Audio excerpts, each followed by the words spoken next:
చెప్పండి తాతగారండి, జగన్ గారి ప్రభుత్వం ఎలా ఉంది? జగన్ గారి ప్రభుత్వం బాగానే ఉంది. ఆ, మాకు అన్ని వసతులేం బాగానే చూపుతుండ్రు. ఆ. మాకు పింఛన్ కానీ ఏమో ఇంటికి తెచ్చిస్తుండ్రు. గతంలో ఇచ్చారా మరి? గతంలో మాకు అంత ఇయ్యలేదు.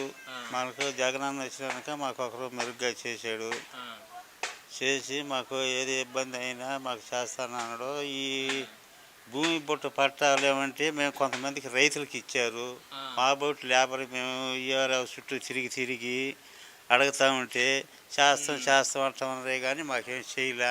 మాకు సర్వే చేసి మా పొలాలలో రాళ్ళు అద్దులు మాకు వేయించలేదు.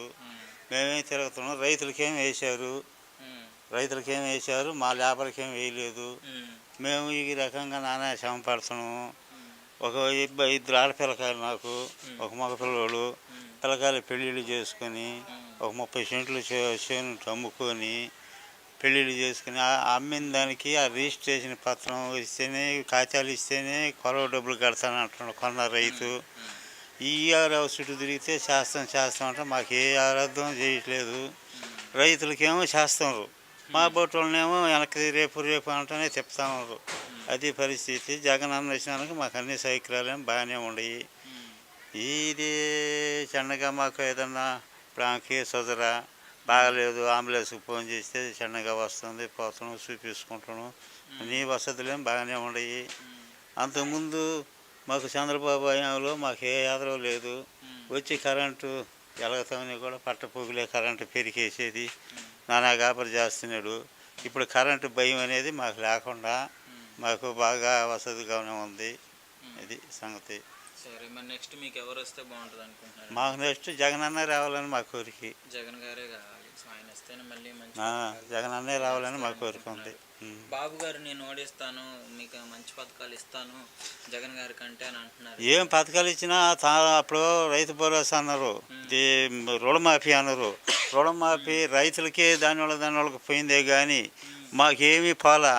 రాజశేఖర రెడ్డి వచ్చిన సంవత్సరము మాకు అన్ని వసతులు, మాకు రైతు భరోసా, కరెంటు అన్నీ బాగానే అన్ని సంతకమే పెట్టేశాడు. మాకు అన్ని సంతకాలు పోయినాయి రాజశేఖర రెడ్డి వచ్చినప్పుడు. అదే విధంగా ఇప్పుడు మాది బ్యాంకీలలో ఒప్పుకుంటే వాళ్ళు వచ్చి తెప్పించి చేస్తాం, ఆస్తులు ఎలా వేస్తామని చెప్తామన్నారు. అప్పుడు చంద్రబాబు ఇచ్చాడు, హామీలు ఇచ్చాడు, పోయినాడు, గెలిచినాడు, మళ్ళీ ఆ మాటే లేదు. మళ్ళీ ఇప్పుడు బ్యాంకీ వాళ్ళు ఏమో తిరుగుతామన్నారు, చేస్తామన్నారు. మేము నానా ఇబ్బందులు పడుతున్నాం ఈ బ్యాంకీ గురించి. ఆ చంద్రబాబు మాకేం చేయలే. ఏదో జగనన్న వస్తే మాకు సహాయం చేస్తాడని మా ఆశ ఉంది. నమస్కారం అండి. గారండి, ఎలా ఉంది ప్రభుత్వం? బాగానే ఉంది. ఇట్లాంటికే మాకు పింఛని రాలేదు. బిడ్డలకు అవుతారు వాళ్ళు 5,000 రావాల్సింది 3,000 వస్తుంది. ఆ బిడ్డలు కుంటి పిల్లకాయలు, ఇద్దరు కుంటోళ్ళు. బతికేలాగా బెన్నోడు చచ్చిపోయినాడు. ఏమి దొరుకుదారు అందరూ ఏమి లేదు. నాకు ఏం చేశాను? మీకు పింఛన్ కానీ మీకేమన్నా నాకు రాలి ఇప్పటికి 45 సంవత్సరాలు వస్తున్నాయి. జగన్ గారి తరపు నుంచి అసలు మీకేమేమి మాకు ఈ 45 సంవత్సరాలకి గుమ్మడమా, ఈ 45 సంవత్సరాల వాళ్ళకి ఇస్తారా? అవి వచ్చినాయి 3 మాటలు వచ్చాయి. అబద్ధం చెప్పకూడదు. అయితే మీకు బాగానే ఉంది, కానీ పిల్లలకి కొంచెం ఇబ్బంది. అదిగో బిడ్డలు అదే వాళ్ళకి మా పెళ్ళి చచ్చిపోయినా కానీ, మా భర్త చచ్చిపోయినా కానీ, ఆటో టాక్ వచ్చినా కానీ 10 రూపాయలు కూడా ఇలా. ఓకే, ఇక్కడ రోడ్లు మీకు ఎలా అనిపిస్తుంది? డ్రైనేజ్ ఎంత మంచిగా ఉందా? బాగానే ఉంది, మాకు బాగుంది. మంచినీటి సమస్య నీళ్ళు మాకు ఇప్పుడు వస్తాయి సార్.